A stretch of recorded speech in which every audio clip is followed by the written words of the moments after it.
Hello class. Welcome back बच्चों। लो प्यारे बच्चों, स्टार्ट कर रहे हैं नया लेक्चर। बाबू, कल हम बात कर चुके हैं फीचर्स की एज वेल एज लिमिटेशंस की। बाबू, आज हमें चर्चा करनी है एडवांटेजेस ऑफ प्लानिंग की। बाबू, स्टार्ट कर रहे हैं एडवांटेजेस ऑफ प्लानिंग। और बाबू, काफी सारा पोर्शन कट कॉपी पे सेम है जिसमें मुझे कुछ बातें बतानी ही है आपको। बेटा, सबसे पहले एक बार सिक्स्थ हेडिंग पढ़ना, क्या लिखा है। Planning establishes standard for controlling. मतलब प्लानिंग ही कंट्रोलिंग को स्टैंडर्ड देता है। आपको बता देता हूं क्या बात आपको लिख कर आनी है। आपने मुझसे जब बेटा relationship between planning and controlling topic controlling में पढ़ा था, तो वहां एक हेडिंग आती है, controlling is blind without planning. Cut copy पे सेम चिपका देना बाबू। ये देखने के लिए कि मेरी एक्चुअल परफॉर्मेंस प्रोसीड कर रही है इन द राइट वे और not, standard must be required. मैं आपको एग्जांपल ऐसे देता था कि बेटा, आज मेरा एक एम्प्लॉय आया ऑर्गेनाइजेशन में, 30 यूनिट्स बनाकर चला गया। कल 32 बनाकर चला गया। परसों आया बेटा, 25 यूनिट बनाकर चला गया। मुझे कैसे पता लगे 30 सफिशिएंट और 32 और 25? हाउ डू आई नो कि क्या सफिशिएंट है? स्टैंडर्ड मस्ट बी रिक्वायर्ड ना। और स्टैंडर्ड प्लानिंग में सेट होते हैं। कंट्रोलिंग को स्टैंडर्ड देने का काम बेटा प्लानिंग करता है। वो बात चिपकानी है पूरी।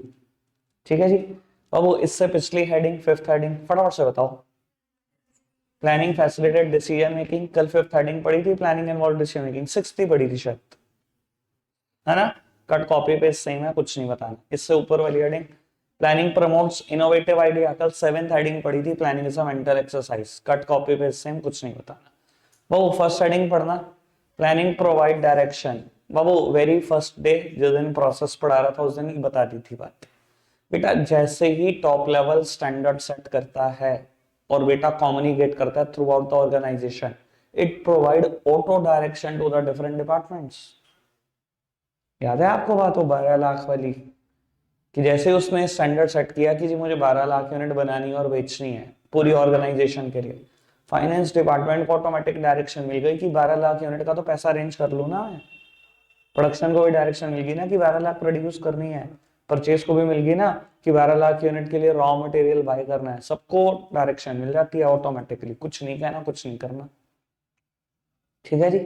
चार हेडिंग, कोई दिक्कत कोई परेशानी तो नहीं?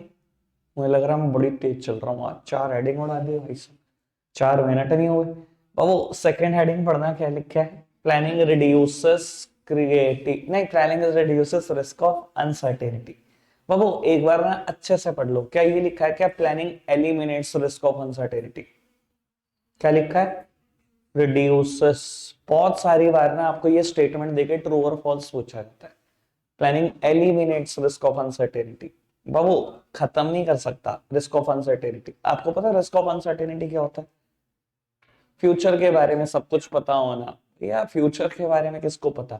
देखो, प्लानिंग किसी एक्सटेंट तक रिस्क ऑफ अनसर्टेनिटी कम कर देता है, ठीक है ना, बस किसी एक्सटेंट तक, खत्म तो कर ही नहीं सकता कोई। पर वो कैसे कम कर देता है प्लानिंग इस रिस्क को समझना। बेटा, जब हम प्लानिंग प्रोसेस पढ़ते हैं तो याद करो सेकंड स्टेप, डेवलपिंग प्रेमाइसिस। क्या करते हो आप प्रेमाइसिस में? assumptions लेते हैं related to future condition, future productions, future events. इनसे रिलेटेड assumption तो लेते हैं। और इन assumption को लेने के लिए मुझे क्या करना पड़ता है? फोरकास्टिंग। फ्यूचर से रिलेटेड इंफॉर्मेशन गैदर करनी पड़ती है, फ्यूचर में झांकना पड़ता है। तो आप फ्यूचर में झांक रहे हो। मैं कहता हूं 100 में से एक चीज भी आपको नजर आ जाए, 100 में से एक चीज भी, और मैं हमेशा बोलता हूं बाबू, कोई भी प्रोडक्ट नहीं कर सकता सर्टेनिटी से। 100 में से एक दो बातें ही पता लग सकती हैं आपको, यही बोलता हूं ना, जितने मर्जी पढ़े लिखे हो। सर, दो बातें भी आप निकाल रहे हैं, और दो बातें भी, दो बातों के लिए मैं प्रिपेयर हो गया कि फ्यूचर में ऐसा हो सकता है, तो उस 2% से मेरा अनसर्टेनिटी का रिस्क कम होगा कि नहीं होगा, बस ये बता दो। वो दो बातें तो मुझे एडवांस से पता लग गई ना, जो फ्यूचर में हो सकती है। मैं कहता हूँ 98% तो बोल जाओ, दो बातें भी अगर पता लग गई तो बेटा उन 2% से तुम्हारा रिस्क ऑफ अनसर्टेनिटी कहीं ना कहीं रिड्यूस हो गया कि नहीं, जो लोगों को नहीं पता पर मुझे पता है कि ये हो सकता है। समझ में आई कैसे प्लानिंग रिस्क ऑफ अनसर्टेनिटी को रिड्यूस कर देता है? क्योंकि we have to peep in future, we have to gather the data about future, we analyze the same. हम इंफॉर्मेशन गैदर करते हैं, उसको एनालाइज करते हैं, उसको अपनी ऑर्गेनाइजेशन में इनपुट के तौर पे इस्तेमाल करते हैं कि ये हो सकता है, इसके लिए प्रिपेयर रहो। तो कहीं ना कहीं बेटा मेरा रिस्क ऑफ अनसर्टेनिटी थोड़ा सा तो कम हो ही जाता है। समझ आ रही है बेटा बात? कोई दिक्कत कोई परेशानी तो नहीं बाबू? And third heading is planning reduces overlapping and wasteful activity. ठीक है ना जी बाबू? कैसे प्लानिंग वेस्टफुल एक्टिविटी होने से बचाता है, कैसे बेटा ओवरलैप होने से बचाता है एक्टिविटीज को? देखो बड़ी सिंपल सी बात है बाबू, प्लानिंग में बिल्कुल क्लियरली कहा गया है कि टॉप लेवल ऑर्गेनाइजेशन के लिए गोल सेट करें और on the basis of organizational goal सभी डिपार्टमेंट, सभी लेवल, सभी एम्प्लॉय अपने अपने लिए गोल सेट करें। सर ऐसा करने से क्या होता है बाबू? सब एक ही डायरेक्शन में काम कर रहे होते हैं, कोऑर्डिनेशन में काम कर रहे होते हैं। यानी कि इस हेडिंग का ना मतलब ऐसे भी हो सकता था कि प्लानिंग प्रमोट्स कोऑर्डिनेशन। ठीक है ना जी बाबू? ऐसे भी हो सकता है इस हेडिंग का मतलब, इसका मतलब घूम फिर के यही है। और मैं ये बात प्रूव करना चाहता हूं कि मान लो if there is no plan तो क्या होगा। प्लानिंग की इंपॉर्टेंस अपने आप में समझ में आ जाएगी। ये मान के तो देखो कि ऑर्गेनाइजेशन में प्लानिंग नहीं है। पिछले साल 10 लाख यूनिट बनी है, फाइनेंस डिपार्टमेंट अलग ही सोच रहा होगा। मान लो प्लानिंग नहीं है तो फाइनेंस डिपार्टमेंट क्या सोच होगा? अरे 10 बेची हैं, चल 11 लाख के लिए ना पैसे अरेंज कर देता हूँ। 11 lakh unit of raw material बहुत है, परचेस वो अलग ही चाल चल रहा। उसने कहा यार कोटेशन मांगता हूँ, 13 लाख यूनिट तो खरीद ही लेंगे, 13 लाख का ऑर्डर पूछता हूँ किस रेट पे सप्लाई कर देगा मेरा सप्लाई। प्रोडक्शन डिपार्टमेंट मशीनरी की मांग कर रहा है, मुझे तो 50% से बढ़ाना है भैया सब कुछ। 10 लाख का पिछली बार प्रोड्यूस किया था, 15 लाख यूनिट प्रोड्यूस करूंगा, लाओ जी फाइनेंस डिपार्टमेंट पहले पैसे दे दो, मुझे मशीनरी खरीदनी है। एड डिपार्टमेंट अलग ही चल रहा है, 10 बेच दी, 10-50 बहुत है, बस पिछली बार जितना एड का बजट था उतना ही रखेंगे, उसके आसपास ही 10,50,000 यूनिट बेचनी है। सर देख रहा है क्या हो रहा है? प्लानिंग नहीं है तो कोई है डिपार्टमेंट कोऑर्डिनेशन में, कोई है एक डायरेक्शन में काम करने वाला। सर कितनी वेस्टफुल एक्टिविटी होंगी, समझदार हो आप? बेफालतू की सब एक्सरसाइज कर रहे हैं अलग अलग, किसी को नहीं पता what the organization wants to achieve. ठीक है ना? तो प्लानिंग के होने से क्या होता है बेटा? सच में कोऑर्डिनेशन होता है, क्योंकि ओवरऑल गोल के बेसिस पे तो डिपार्टमेंटल गोल्स डिसाइडेड है, सब एक डायरेक्शन में है। समझ आई बात? आपने सिर्फ सेकंड और थर्ड हेडिंग पढ़नी है, 2 मिनट है आपके पास, उसके बाद नेक्स्ट टॉपिक शुरू करो। चलो जी लोग उत्तर आगे की बात बताते हैं बेटा। अब आपको बाबू एक टॉपिक है, जब आप बिल्कुल लास्ट में जाओगे चैप्टर के, single use plan and standing plan. मैंने बेटा पैराग्राफ वाइज भी इस टॉपिक को लिखा है, और शायद सबसे लास्ट पेज पे अगर आप देखोगे तो टेबुलर फॉर्म, टेबल की फॉर्म में भी लिखा है। बाबू मैं टेबल की फॉर्म से पढ़ा रहा हूँ इसको, आप सब सामने देखना और समझना। वैसे तो बेटा इसके नाम में ही इतना कुछ है कि ज्यादा कुछ मुश्किल होती नहीं इसको पढ़ने में। सिंगल यूज प्लान, क्या समझ में आया नाम से? बेटा ऐसे प्लान जो one time project, one time event के लिए बनाए जाते हैं, और जैसे ही वो इवेंट खत्म, जैसे ही वो प्रोजेक्ट खत्म, बेटा ऐसे प्लान्स को डिस्कार्ड कर दिया जाता है, it is of no use. बाबू दूसरा स्टैंडिंग प्लान, नाम समझ में आ रहा है? स्टैंडिंग प्लान बेटा ये ऐसे प्लान बेटा इस ऐसी सिचुएशन के लिए बनाए जाते हैं जो बेटा ऑर्गेनाइजेशन में रिपीटेडली अकर होती है। बाबू ये सालों साल ऑर्गेनाइजेशन में चलते रहते हैं, अगर कोई सिचुएशन ओवर हो भी गई तो हमें पता दोबारा जरूर अराइज होगी। तो बेटा हम with certain modification, with certain amendment in चीजों को सालों साल चला सकते हैं। ये ऐसी प्लान बेटा कभी भी ऑर्गेनाइजेशन में डिस्कार्ड नहीं किए जाते, 15-15, 20-20 साल एक जैसे ही रहते हैं, जैसे कि इनका नाम है। बाबू अब नाम से तो समझ में आ गया, अब मैं पूछूं किसका स्कोप कितना है? तो बेटा सिंगल यूज प्लान का स्कोप बहुत नैरो है, एक सिचुएशन एक प्रोजेक्ट पे लगेंगे उसके बाद डिस्कार्ड। और बेटा स्टैंडिंग प्लान बाबू इनका स्कोप बहुत वाइडर है, क्योंकि एक जैसे सिचुएशन के लिए बनाए गए हैं, 15-15, 20-20 साल ऑर्गेनाइजेशन में एज इट इज चलते रहते हैं। वो एग्जाम्पल से और क्लैरिटी देता हूं ताकि एक ही दम दिमाग में चला जाए। बेटा आपके स्कूल की पिकनिक, ठीक है, आज बेटा ऑर्गेनाइजेशन ने प्लान किया, ठीक है ना जी, और आपको पिकनिक पर लेकर गए। आपको पता है ये सालों साल काम आएगा ऑर्गेनाइजेशन के अंदर।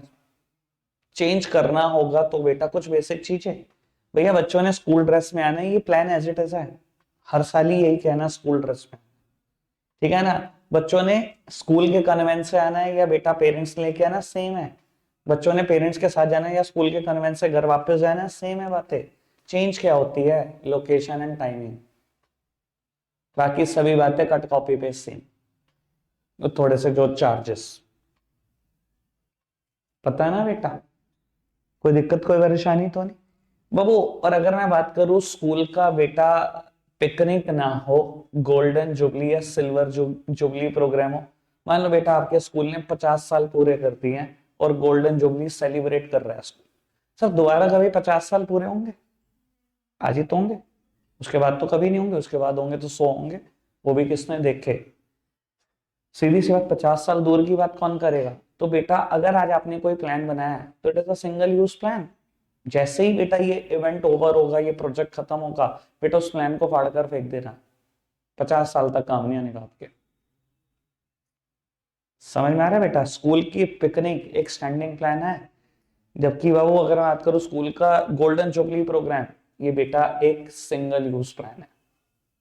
ठीक है जी। ऑर्गेनाइजेशन के अंदर से कोई एग्जांपल बेटा, आपने सबने मुझसे सिलेक्शन प्रोसेस पढ़ा है स्टाफिंग में, बेटा एक स्टैंडिंग प्लान है। मान लो आपने एक सिलेक्शन प्रोसेस बना दिया बेटा, with certain amendment, with certain modification, सालों साल इस्तेमाल किया जा सकता है। बाबू सिलेक्शन प्रोसेस तो वही है, प्रीलिमिनरी स्क्रीनिंग, वही बेटा हमने सिलेक्शन टेस्ट कंडक्ट करे, वही एम्प्लॉयमेंट इंटरव्यू, सब कुछ सेम है। अगर मान लो बेटा आपका स्कूल ही है और बाबू स्कूल ने ये सोचा कि यार मुझे ना टीचर चाहिए अप टू 5th, तो सर क्या हो गया, सिलेक्शन टेस्ट थोड़े से कम कर दो, थोड़ा सा मॉडिफिकेशन करो, बाकी सब कुछ एज इट इज। मुझे 11th 12th के लिए टीचर चाहिए तो हाँ थोड़ी सी हाई कैपेबिलिटी चेक करनी है, तो बेटा सिलेक्शन टेस्ट बढ़ा दो। सिलेक्शन प्रोसेस तो वैसे का वैसा ही है, बस थोड़ी सी मॉडिफिकेशन के साथ बार बार यूज किया जा सकता है। It is a standing plan. और बेटा अगर मैं बात करूं बजट की, चाहे किसी ऑर्गेनाइजेशन का हो चाहे देश का बजट, बच्चों को पता नहीं क्यों मिथ लगता है कि वो एक स्टैंडिंग प्लान है। सर एक साल में सारी सिचुएशन देश के लिए चेंज हो जाती है। अब जब भी बजट आता है आप देखोगे बेटा, पिछले साल का बजट और इस साल का बजट 1% भी मैच नहीं कर रहा होगा। तो बजट हमेशा क्या है, सिंगल यूज प्लान, चाहे ऑर्गेनाइजेशन का हो चाहे देश का हो। समझ आती है बात? और वो इसके रीडिंग के लिए मैं टाइम क्या ही दूं, चलो देखते हैं 5 एक मिनट के बाद देखते हैं। ठीक है जी, मैं एक टॉपिक को और आगे कंटिन्यू करना चाहता हूँ। बहु अब मैं सिंगल यूज प्लान और स्टैंडिंग प्लान के ना फर्दर क्लासिफिकेशन कर रहा हूँ। अब यानी कि मुझे पढ़ाने हैं 8 टाइप्स ऑफ प्लान, जिसका पेपर में आना ऑलमोस्ट कंफर्म।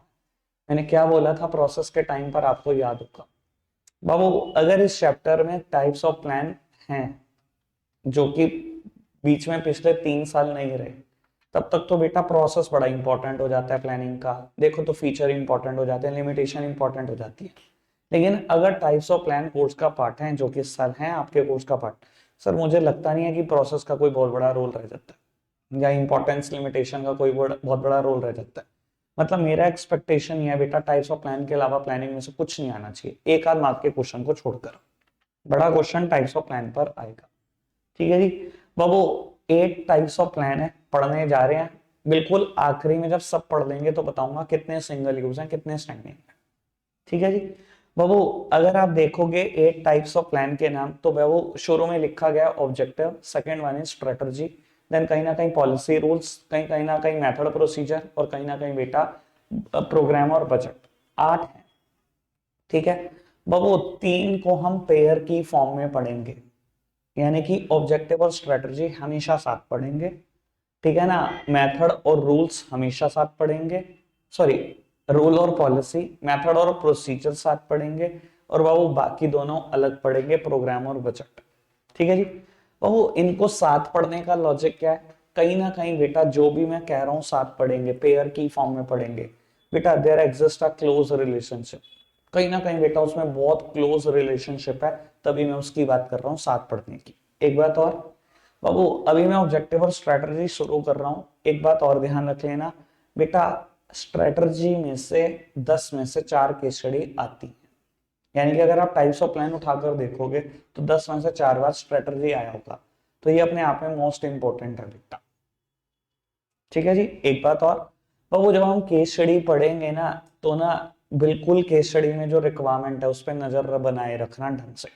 कभी भी आपको कहेगा ना बेटा टाइप्स ऑफ प्लान्स, सर जहां प्लूरल सेंस दिखे वहां समझ लेना बेटा आंसर एक तो है ही नहीं, एक से ज्यादा है। और ज्यादातर ऐसा देखा गया कि अगर आपने आइडेंटिफाई कर लिया है ना रूल्स, तो आपको दिख जाएगा कहीं ना कहीं पॉलिसी भी। आपने देख लिया ना मेथड, तो कहीं ना कहीं प्रोसीजर भी नजर आने वाला है बहुत जल्दी। ज्यादातर ऐसा देखा गया। ठीक है जी, तो मैंने जो जो हिंट देने थे आपको बता दिए। अब चर्चा को आगे बढ़ाते हैं। मेरा ख्याल अगर आज ऑब्जेक्टिव और स्ट्रेटजी भी निपटा लोगे तो मुझे लगेगा बहुत कुछ कर लिया। ठीक है, बचा बस सारा टाइम इसी पे लगाना। बाकी जो 6 बचते हैं कल आएंगे बेटा, खत्म करेंगे, थोड़े से पास्ट ईयर क्वेश्चन शुरू कर देंगे। ठीक है जी, चलो जी। और वो चर्चा है मेरी ऑब्जेक्टिव्स वर्सेस स्ट्रेटजी। बेटा अभी आपसे रिक्वेस्ट है कोई कुछ भी नहीं लिखेगा। ठीक है जी, सब पढ़ने पे ध्यान देंगे, जैसे ही मैं वाइंड अप करूंगा तब लिख लेना। लो बेटा, सब सामने देख रहे हैं ऑब्जेक्टिव और बेटा स्ट्रेटजी। सबसे आसान हो जाता है ऑब्जेक्टिव। क्यों? क्योंकि इसकी केसड़ी ज्यादातर बेटा इसके सिनोनियम से पूछी जाती है। तो वो ऑब्जेक्टिव वर्ड एक ऐसा वर्ड है जिसके इतने सारे सिनोनियम हो सकते हैं कि आपने कभी ख्वाब में भी नहीं सोचा होगा। और बाबू वही वर्ड रिपीटेडली आते हैं पेपर में, जिससे आसान हो जाता है हमारे लिए केस स्टडी को आइडेंटिफाई करना। बाबू ऑब्जेक्टिव के सिनोनियम एम हो सकता है, target, aim, target, goals, standards. Objective provide direction to any organization. Objective tells us what the organization wants to achieve. ठीक है ना? और benchmark,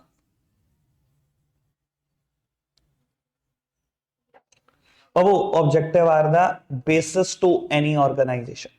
लगभग बेटा ये 7-8 वर्ड बैठते हैं जो रिपीटेडली एग्जाम्स में पूछे जाते हैं, और ये सब कहीं ना कहीं बेटा ऑब्जेक्टिव के सिनोनियम्स है। ठीक है ना जी। ऑब्जेक्टिव ऑर्गेनाइजेशन को डायरेक्शन देते हैं, ऑब्जेक्टिव ही बेस है किसी भी ऑर्गेनाइजेशन का। ऑब्जेक्टिव नहीं तो ना तो ऑर्गेनाइजिंग कर सकते हैं, ना स्टाफिंग, ना डायरेक्टिंग, ना कंट्रोलिंग। ऑब्जेक्टिव एम है, गोल्स हैं, बेंचमार्क है, स्टैंडर्ड है, सब कुछ वही बात है। ठीक है जी, कोई दिक्कत कोई परेशानी तो नहीं? आगे बढ़ाऊं बात को। बाबू थोड़ी सी बात प्रैक्टिकल लाइफ की और फिर थोड़ी सी बात केस स्टडीज की, सब सामने देखना। बाबू ऑब्जेक्टिव किसी भी ऑर्गेनाइजेशन में सेट किए जा सकते हैं, या तो क्वांटिटेटिव या बेटा क्वालिटेटिव। बाबू आपको क्या लगता है अच्छे कौन से होंगे, क्वांटिटेटिव और क्वालिटेटिव? बाबू देखो, अगर आप क्वालिटेटिव ऑब्जेक्टिव सेट कर रहे हो तो बेटा एक कॉर्पोरेट वर्ल्ड में काम कर रहा इंसान समझ जाएगा यू आर इमेच्योर पर्सन, कि आपको कुछ नहीं पता ऑर्गेनाइजेशन में क्या चलता है, कल्चर। ऐसा मैं क्यों कह रहा हूं? क्योंकि बेटा क्वालिटेटिव चीजें कभी क्लैरिटी नहीं देती उतनी जितनी क्वांटिटेटिव चीजें देती हैं। अगर मैं कहूं आपके एंगल से कि आपका एम है और इस साल बोर्ड में 95% सिक्योर करना, क्वांटिटेटिव ऑब्जेक्टिव की मैंने बात की। और मैं कहूं कि आपका एम है इस साल ऑर्गेनाइज मतलब बोर्ड्स में बहुत अच्छा सिक्योर करना, सर किसने क्लैरिटी ज्यादा थी? Obviously quantitative. यही मैं ऑर्गेनाइजेशन के गोल्स के लिए करूं जी, मैं 12 लाख यूनिट अचीव करना चाहता हूं जी, मैं बहुत सारी यूनिट का प्रोडक्शन करना चाहता हूं। सर बहुत सारी मतलब किसी के लिए बहुत सारी 15 लाख हो सकती हैं, आपके लिए बहुत सारी का मतलब चाहे 12 लाख हो मन में चल रहा हो, किसी के लिए बहुत सारी 50 लाख हो सकती हैं। सर बहुत सारी ने क्लैरिटी कुछ नहीं दी, समझ आई बात? तो ऑर्गेनाइजेशन में बेटा क्वांटिटेटिव ऑब्जेक्टिव सेट होने चाहिए बेटा रादर देन क्वालिटेटिव। ठीक है जी। और अगर क्वांटिटेटिव में भी बेटा मेरे को अगर बड़ा स्ट्रिक्ट होना है तो बेटा क्वांटिटी में भी ना दो बातें हो सकती हैं बेटा ऑब्जेक्टिव सेट करने के से रिलेटेड। एक तो एब्सोल्यूट टर्म में ऑब्जेक्टिव सेट किए जा सकते हैं, और एक बेटा रिलेटिव टर्म्स। सर एब्सोल्यूट का मतलब क्या होता है इन नंबर्स, और बेटा रिलेटिव मतलब इन परसेंटेज। अच्छा क्या रहता है बाबू? और स्पेसिफिक होकर बोल रहा हूं, अगर बेटा एब्सोल्यूट में हो तो सर कुछ नहीं पता आपको। क्यों? क्योंकि बेटा ये भी कंप्लीट ज्ञान नहीं देता। ठीक है ना, मैंने लास्ट टाइम आपको समझाया था तो एक एग्जांपल देकर समझाया था कि कैसे एब्सोल्यूट चीजें कंप्लीट ज्ञान नहीं देती। अगर मैं कहूं कि बेटा एक ऑर्गेनाइजेशन है इस बार अपने प्रॉफिट 50,000 से बढ़ा लिए और दूसरी ऑर्गेनाइजेशन ने भी अपने प्रॉफिट 50,000 से बढ़ा लिए, ठीक है, दिमाग में क्या इमेज आ रही है? अगर मैं सिर्फ इतना बोल रहा हूँ, दिमाग में एक इमेज, एक छवि बननी शुरू हो गई है कि दोनों ऑर्गेनाइजेशन सेम प्लेटफॉर्म पे जैसी, छवि तो यही दे रही है ना, 50,000। पर मैं ये कहूं बेटा इस ऑर्गेनाइजेशन का प्रॉफिट 25% से बढ़ा है और इस ऑर्गेनाइजेशन का प्रॉफिट 10% से बढ़ा है, एकदम छवि बदल गई। बी ऑर्गेनाइजेशन अच्छे लगने लग गई, मतलब इसके लास्ट ईयर के प्रॉफिट 2 लाख होंगे और इसके 5 लाख होंगे। तो 10% से प्रॉफिट बढ़ना और 25% से प्रॉफिट बढ़ना कितनी क्लैरिटी देता है। और मैं कहूं दोनों के प्रॉफिट 50,000 से बढ़ गए, सर कोई क्लैरिटी नहीं है। समझ में आया बेटा बात? क्लियर है सारी बात? अब एक बात काम की बोल देता हूँ, केस स्टडी से रिलेटेड। प्रैक्टिकल वर्ल्ड तो मैंने आपके सामने रख दिया पूरा का पूरा। बाबू केस स्टडी से रिलेटेड बात यह है, अगर उसने ऑब्जेक्टिव क्वालिटेटिव भी दिया हो केस स्टडी में, सर आपको आइडेंटिफाई करना पड़ेगा। ये मत कहना कि तू इमेच्योर है, ठीक है बेटा? केस स्टडी में सब दिया होगा और सब जायज है, आपको करना पड़ेगा। एक बड़ी फेमस केस स्टडी है, पढ़वाऊंगा भी एपीसी से। बाबू एक बात आती है कि एक ऑर्गेनाइजेशन ने डिसाइड किया इस साल अपने लिए एक टारगेट कि वो अपनी वेबसाइट पे ट्रैफिक को इंक्रीज करना चाहते हैं। ये नहीं बताया, क्वांटिटी में नहीं बताया, बट ट्रैफिक इंक्रीज करना चाहते हैं। कितना? कुछ नहीं भैया, उसका टारगेट यही है ना, ऑब्जेक्ट मतलब उसका टारगेट यही है ना, उसने ट्रैफिक इंक्रीज करना है, यही ऑब्जेक्टिव है, खत्म का। चाहे क्वालिटेटिव बात है, आपकी केस स्टडी में आपको बहुत सारी क्वालिटेटिव बात नजर आएंगी। ठीक है, आप समझ जाओ, मेरे से पढ़ लियो तो आपको तो पता है कि ऑर्गेनाइजेशन में ऐसा नहीं होना चाहिए। पर ठीक है बेटा, केस स्टडी के पॉइंट ऑफ व्यू से चलेगा, अभी तो 12th क्लास ही है, अभी कौन सा सीधा कॉर्पोरेट ही देखना है। ठीक है जी, कोई दिक्कत कोई परेशानी तो नहीं? समझ में आ रही है सारी बात? ठीक है जी। शार्क टैंक का एपिसोड नंबर 10 देख रहा था सुबह बैठकर, ठीक है ना? इतनी सारी टर्म्स ऐसी बोली जाती हैं कि जो मैं बैच में उड़ाता हूँ मुझे बहुत मजा आता है भैया सुनकर, ठीक है ना? शायद दुनिया में लगता होगा मैंने एक टर्म बोली हुई है, अभी अकाउंट्स में हाल ही में चल रही थी, कॉक्स। ठीक है जी, एक टर्म है कॉक्स बोलता हूँ, ठीक है ना जी? आज बैठा हुआ था वो, तो वो उससे पूछ रहे थे आपकी यूनिट इकोनॉमिक्स क्या है, तो वो पर्सन बोल रहा था कि मेरा कॉक्स इतना है और ये इतना है, ये इतना है। ठीक है ना? मैंने सोचा पहले बस बच्चों को रिकॉर्ड करके भेजते हैं, एक बार पता लगे भैया जो हम बताते हैं वो सब कुछ चलता है दुनिया में। ठीक है ना? एक टर्म आती है बार बार, बूट स्ट्रैप। मुझे नहीं पता आपने पढ़ी है कि नहीं, पर वो स्टार्टअप की टर्म है, 11th क्लास में स्मॉल बिजनेस चैप्टर में मैं पढ़ाता हूँ बच्चों को क्लियर कर ली। सिंपल मतलब होता है कि 100% अपने पैसों से शुरू की है कंपनी। चलो खैर, करते हैं बेटा आगे की चर्चा। बाबू जितनी मैंने चर्चा की सब समझ आई ऑब्जेक्टिव से रिलेटेड? बाबू स्ट्रैटेजी पर शिफ्ट कर रहा हूं, अब सुनना बेटा। मैंने आपको ये बोला था कि कुछ चीजें हम पेयर में पढ़ेंगे, और पेयर में पढ़ने का लॉजिक क्या है कि इनके बीच में कहीं ना कहीं एक क्लोज रिलेशनशिप है, तभी पढ़े। वो क्लोज रिलेशनशिप की मैंने बात नहीं की अब तक, अब शुरू कर रहा हूं। सर स्ट्रेटजी 99% पेपर में है, तो इसको आराम से समझना। 4-5 तरीके से इसकी केस स्टडी आ सकती है, मैं सभी तरीके आपके साथ डिस्कस कर रहा हूँ, ठीक है जी? बाबू मैं एक हिंदी टर्म लिख रहा हूं जिससे आधे से ज्यादा केस स्टडी सॉल्व होती है, पहले ये हिंदी टर्म ऐसे याद रखना बेटा। ऑब्जेक्टिव बताते हैं क्या अचीव करना है, क्या अचीव करना है बेटा। स्ट्रेटजी बताती है कैसे अचीव करेंगे। ध्यान रखना बेटा, आधी से ज्यादा केस स्टडीज हिंदी वर्ड पे सॉल्व हो जाएंगी। मैं जान के हिंदी में लिख रहा हूँ, ये दिमाग में बिल्कुल छवि बननी चाहिए, इसकी बैठनी चाहिए बिल्कुल। ऑब्जेक्टिव हमेशा ये बताएंगे क्या अचीव करना है, और स्ट्रेटजी ज्यादातर यही बताती है बेटा कैसे अचीव होगी ये चीज।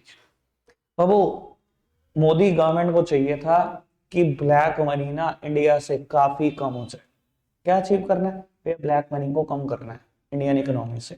सर कैसे अचीव किया? डिमोनेटाइजेशन करके। यानी कि अगर मैं बोलूं डिमोनेटाइजेशन एक स्ट्रेटजी है तो मैं गलत नहीं बोल रहा बेटा। समझ में आ रही है बेटा बात? कोई दिक्कत कोई परेशानी तो नहीं? इसकी चर्चा बहुत सारी होती रहेगी जब हम केस स्टडी पढ़ेंगे। फिलहाल एक ये हिंदी वर्ड याद रख लो कि स्ट्रेटजी का मतलब होता है कैसे अचीव करेंगे। नहीं नहीं, अभी करेंगे बात, अभी बहुत सारी बात है। डिमोनेटाइजेशन पॉलिसी नहीं हो सकती, करेंगे बात, अभी हो नहीं सकती पॉलिसी। मैं पॉलिसी रूल की बात करूंगा तब करूंगा इस चीज की बात। नहीं बोलते, नहीं बोलने दो, policy is a general statement, इतनी स्पेसिफिक नहीं हो सकती जितनी तू बोल रहा है। करूंगा बात में, अभी आने तो जरा पॉलिसी पे भी कल। ठीक है जी बेटा, मैंने जो बात बोली क्लियर है, आगे बढ़ाएं बात को। बाबू कैसे अचीव करना है ये एक मुद्दा है, अब दूसरा मुद्दा क्या बेटा, एक वर्ड जो आपको बहुत ज्यादा हिंट देता है कि बात स्ट्रेटजी की चल रही है, वो है कॉम्पिटिटर्स। ज्यादातर केस स्टडी जिसमें कॉम्पिटिटर वर्ड का इस्तेमाल होता है, और लोग रटने के लिए अच्छी चीज है, ठीक है ना, वो एक ही आंसर देती है, स्ट्रेटजी। बेटा इसका एग्जाम्पल बनता है आईपीएल। जब हम आईपीएल देखते हैं बेटा, तो कहीं ना कहीं बेटा टाइम आउट होता है, ठीक है ना, 2.5 मिनट का, जहां लिखा आता है स्ट्रेटजिक टाइम आउट। यानी कि बेटा स्ट्रेटजी ज्यादातर अपने कॉम्पिटिटर के अगेंस्ट ही बनाई जाती है। उस 2.5 मिनट में कुछ नहीं करता बेटा, कैप्टन कोच सब बैठ के ये डिस्कस कर रहे होते हैं कि क्या करना है, अब कैसे ऑपोजिशन के खिलाफ खेलना है। तो कॉम्पिटिटर के अगेंस्ट ही बनती हैं स्ट्रेटजीज। समझ आई बात। तीसरी बात बाबू, स्ट्रेटजी एक कॉम्प्रिहेंसिव प्लान है। बेटा कॉम्प्रिहेंसिव का मतलब, बेटा कॉम्प्रिहेंसिव का मतलब है यहाँ एक से ज्यादा बातें आती हैं। आपके कोर्स में 8 में से 2 चीजें कॉम्प्रिहेंसिव प्लान है, one is strategy and other one is program. करूंगा जब प्रोग्राम की बात तब करूंगा बाबू, बाकी सब बातें ना एक एक बातें करेंगे खत्म हो जाएंगे, लेकिन स्ट्रेटजी 3 बातों से मिलकर बनी है। Determining long term objective, adopting a suitable courses of action and allocation of resources। क्या क्या बोल रहा हूं बेटा, determining long term objective, adopting a suitable courses of action and allocation of resources. 3 बातों से मिलकर बनती है स्ट्रेटजी। 1 मिनट मेरी तरफ देखना। कई बार बेटा ये होता है क्वेश्चन की पहली लाइन की, organization wants to increase its sales by 20%। बच्चे को पता नहीं क्या आफत है, फटाफट लिखेगा ऑब्जेक्टिव। बेटे पढ़ तो ले, क्या पता 2 और चीजें भी मिल जाएं, क्या पता आंसर स्ट्रेटजी में कन्वर्ट हो जाए। ठीक है बाबू, आप ये समझो ना, स्ट्रेटजी में 3 बातें हैं, determining long term objective, objective वाली बात इसमें भी आती है। अगर 2 और बातें हो गई तो आंसर सीधा स्ट्रेटजी बन जाएगा, ऑब्जेक्टिव की कहानी खत्म हो जाएगी बेटा। ठीक है, क्या है 2 बातें और, adopting a suitable courses of action and allocation of resources. Babu example है पतंजलि। बेटा पतंजलि ने क्या किया, पतंजलि ने ना बेटा मार्केट कैप्चर कैसे की है, मैं हमेशा बैच में डिस्कस करता हूँ। बेटा उन्होंने मार्केट कैप्चर किया आयुर्वेद आयुर्वेद बोलकर, बेचते वो भी एफएमसीजी प्रोडक्ट है, फास्ट मूविंग कंज्यूमर गुड्स। ठीक है ना जी, बस हर चीज में आयुर्वेद, वो इंडियन के घुटने तोड़ने के लिए अच्छा होता है, हर चीज में बोल दो इसमें आयुर्वेद है, इसमें नीम है, इसमें जी ब्ला ब्ला, क्या बोलूं भैया। ठीक है ना, जो भी आयुर्वेद की टर्म्स है सब घुसा दो बेटा, बस प्रोडक्ट अच्छा हो जाएगा, वो इंडियंस के दिमाग में इमेज बड़ी अच्छी हो जाएगी। तो अब वो मान लो उनकी शॉप्स की सेल अभी जो बेच रहा है पतंजलि वो 100 से आ रहा है, टोटल सेल 5,000 करोड़ हो गए। ठीक है ना जी, उनकी शॉप्स की सेल बेटा 100 करोड़ है, और बेटा उन्होंने ऑब्जेक्टिव सेट किया कि मुझे सेल को ना 2x 3x करना, 2-3 गुना कर दे, ठीक है इसी साल। ठीक है जी बाबू, data mining long term objective आ गया जी, सेल को बढ़ाना है, 2-3 गुना करना है। बाबू adopting a suitable courses of action, इन्होंने बेटा इसके लिए बड़े सुटेबल कोर्सेज ऑफ एक्शन लिए, बहुत सारे वेरिएंट में सॉप निकालने शुरू करती है, लेवेंडर फ्लेवर, मोगरा, लेमन, लेमन ट्री, और पता नहीं ब्ला ब्ला ब्ला फ्लेवर। ठीक है जी, एंड एलोकेशन ऑफ रिसोर्सेस, उसके लिए रिसोर्सेस भी एलोकेट कर दिए। जो उनका एड का बजट अभी तक 5-10 करोड़ था, उन्होंने एड का बजट उठाकर 20-25 करोड़ कर दिया। अब आप वो सारा दिन टीवी पे नजर आएंगे, कहीं ना कहीं बेटा सेल बूस्ट करने में बहुत हेल्प करता है। समझ आई बात। 3 चीजों से मिलकर बनी है बेटा स्ट्रेटजी। बाबू अगर आपके कंटेक्स्ट में बात करूं, आपने बेटा साल शुरू होते ही ऑब्जेक्टिव ले लिया कि मुझे तो इस बार 95% 98% लाने, determining a long term objective. Babu adopting a suitable course of action, आपने कहा जी भैया इस बार सुटेबल कोर्स ऑफ एक्शन भी ले लो, खाली टारगेट सेट नहीं करना। 11th में भी बहुत किया, आज तो भैया साल के पहले दिन ही ट्यूशन लगा ली 4, कि पूरे साल पढ़ेंगे भैया और ढंग से सिक्योर करेंगे मार्क्स।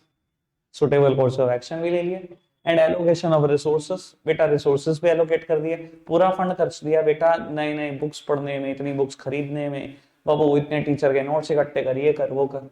तो ये बेटा स्ट्रेटजी है आपकी, आपके पड़ोसी के खिलाफ। ठीक है ना, जिसको आज तक आपने बताया नहीं कि 2 टीचर के नोट्स और पढ़े, ठीक है बेटा, यही स्ट्रेटजी है। समझ में आती है बेटा बात, स्ट्रेटजी क्या है? कोई दिक्कत कोई परेशानी तो नहीं? सबने अपने अपने पड़ोसियों की तरफ देखना शुरू कर दिया और दूरी बना ली आज। बेटा तीन चीजों से मिलकर बनी है स्ट्रेटजी, क्लियर? अब देखो बेटा, मैंने अभी केस स्टडी के लिए तीन बातें बोलती, कैसे अचीव करेंगे ये एक स्ट्रेटजी है, और वो कॉम्पिटिटर वर्ड ये भी एक स्ट्रेटजी है, जो तीन बातें अभी बताई बेटा कॉम्प्रिहेंसिव प्लान में ये भी स्ट्रेटजी है। तीन बातें क्लियर केस स्टडी की, टोटल 5 है। चौथी बात बेटा, जब भी किसी अपॉर्चुनिटी को आप कैपिटलाइज करते हो तो बेटा वो कैपिटलाइज आप स्ट्रेटजी से करते हो, और बेसिकली कुछ और नहीं बेटा, ये मार्केटिंग स्ट्रेटजी होती है। बाबू जब डीमोनेटाइजेशन हुआ ना, तब इंडिया में यूपीआई नहीं थे, फोन पे, गूगल पे, भीम यूपीआई, कोई यूपीआई नहीं एग्जिस्ट करता था। पेटीएम था, पेटीएम वॉलेट एग्जिस्ट करता था। ठीक है जी। बाबू मोदी जी ने, ऑपोजिशन ने तो खैर पार्लियामेंट में आफत उतार दी थी बेटा, बात भी नहीं करने दे रहे थे। ऑपोजिशन का क्वेश्चन यही था, ये क्यों किया आपने, क्या वजह है? तो मोदी जी की एक ही बात थी कि मुझे कैशलेस इकोनॉमी बनाना है, मुझे कैश नहीं देखना। ठीक है जी। बाबू जैसे ही ये बहुत बार वायरल हुई ये वीडियो, ठीक है ना, तो बेटा पेटीएम ने ना अपने नंबर ऑफ एड्स 4 गुना कर दिए। जितने ऐड आ रहे थे ना, और वो 4 गुना ऐड करने शुरू कर दिए, और सभी न्यूज चैनल पर, क्योंकि डिमोनेटाइजेशन में न्यूज चैनल सबसे ज्यादा देखे जा रहे थे। ठीक है ना, 8-10 करोड़ बेटा लोग एक टाइम पर देख रहे थे। अब आप समझदार हो बेटा, बार बार पेटीएम का ऐड आएगा, इधर सुनोगे कैशलेस इकोनॉमी, क्या दिमाग में छवि जा रही है, समझ रहे हो ना बेटा? तो बाबू पेटीएम ने ना मतलब आड़े हाथ तो लिया इस स्टेटमेंट को। और बाबू नंबर ऑफ ऐड 4 गुना करने का रिजल्ट भी है कि बेटा अब पेटीएम यूजर, यूपीआई यूजर कितने बढ़ चुके हैं आपको आइडिया है। ठीक है ना, लोगों से पूछो तो कैश नहीं आता दुकानों पे। ठीक है ना, हर कोई फोन लेके घूम रहा है, जेब में क्या है देखोगे 200, वॉलेट में पैसे देखोगे 4000। हालात ये हो चुके हैं। तो बाबू अगर किसी अपॉर्चुनिटी को कैपिटलाइज करना हो तो बेटा उसके लिए भी स्ट्रेटजी का इस्तेमाल किया जाता है। ठीक है जी। एक आखिरी चर्चा बेटा स्ट्रेटजी पर, और फिर वाइंड अप करेंगे। बाबू स्ट्रेटजी बेटा रिलेट कर सकती है नया प्रोडक्ट लॉन्च करना है या नहीं। ये भी बेटा आप स्ट्रेटजी में सोचते हो कि मार्केट में कोई नया प्रोडक्ट लाना है या नहीं, और अगर लाना है तो कैसे लाएंगे, क्या क्या चीजें डिसाइड करेंगे, ये भी स्ट्रेटजी है। जैसे कि बेटा ज्यादातर ये पेपर में आता है, ज्यादातर ये भी स्ट्रेटजी का मतलब फिफ्थ पार्ट बहुत ज्यादा पूछा जाता है पेपर में। बाबू बाबू क्या क्या डिसाइड कर सकते हैं कि अगर नया प्रोडक्ट लॉन्च करना हो, कि choice of channel of distribution क्या होगा, choice of channel of distribution क्या होगा। मेरा ख्याल इस टाइम चैनल ऑफ डिस्ट्रीब्यूशन सब समझते हैं, स्पेशली वो जिन्होंने आज मार्केटिंग के क्वेश्चन का आंसर किया है प्रैक्टिकल में। ठीक है जी। दूसरा बेटा जिन्होंने प्रोजेक्ट बनाया था मार्केटिंग पे, दूसरा बेटा अगर नया प्रोडक्ट लॉन्च करना है तो एड मीडिया कौन सा यूज करना है बेटा, सेल्स प्रमोशन के कौन कौन से टूल्स का इस्तेमाल करना है। तो वो सेल्स प्रमोशन के टूल्स भी मेरा ख्याल सबको याद होंगे, वो डिस्काउंट, वो रिबेट, वो प्रोडक्ट कॉम्बिनेशन, क्वांटिटी गिफ्ट। तो ये सब बातें भी बेटा मैं स्ट्रेटजी में सोचता हूँ। ठीक है जी। तो वो जितने तरीके से केस बन सकता है मैंने सभी बता दिए आपको, स्ट्रेटजी से रिलेटेड। रखेंगे आज के लिए इतना ही, बाय बाय।